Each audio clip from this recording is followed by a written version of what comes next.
everybody, Liz here from The Ride Life, popping in to talk to you about getting back to riding after you've had a baby. So there's a couple different things that I like to have people do, or they're basically exercise checks. So whenever you have a baby, obviously you know that you lose a lot of your core strength and you lose some pelvic floor strength. You also lose a little bit of your butt strength. And that's because the way you've been standing, your posture, and also since you've lost your core strength and your pelvic floor strength, the next thing that ties into that is your glutes or your butt muscles. So before you get back to really going after a ride, there's 3 exercises that I think that you should be able to perform and feel good about before you actually get back on the trail. One of them is just a knee plank. So where you're planked out and you're either on your hands or on your elbows and your knees are down supporting you. You don't have to be full foot plank. The reason why this one's important is because it shows your core strength, it shows your pelvic floor strength, and your ability to hold it for a certain period of time.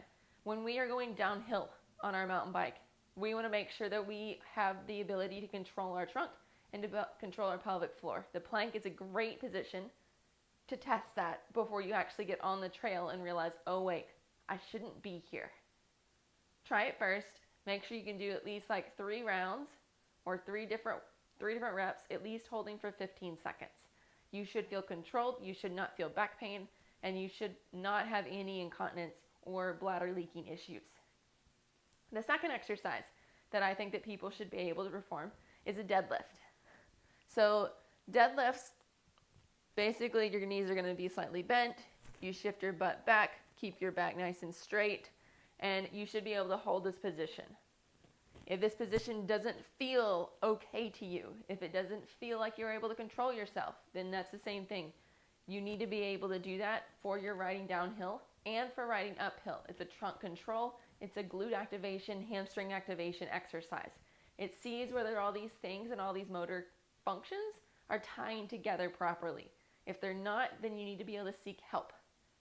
The third exercise is just a bridge, or AKA a butt lift. So you'll lie on your back, you'll put your feet on the ground, and you'll just lift your butt up in the air.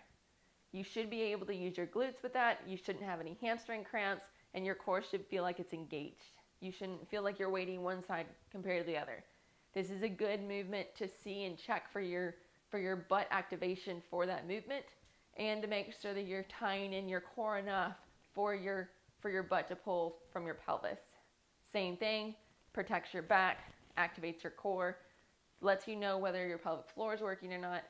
Just as I talked about in the first one, you want to make sure that you don't have any leaking issues, and that you want to make sure that you're nice and controlled. With the bridge, make sure that you can do it with your feet straight and with your feet out a little bit.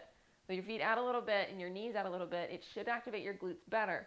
But if you're having any specific pelvic floor issues, then it's going to be harder for you. So make sure that you can do it both feet hip width apart and feet out a little bit. Your corresponding knees will be out as well.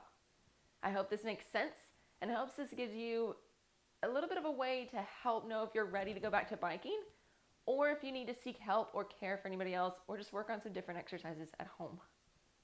Hope that you're doing well, and I hope you get back on your bike. Cheers, everybody.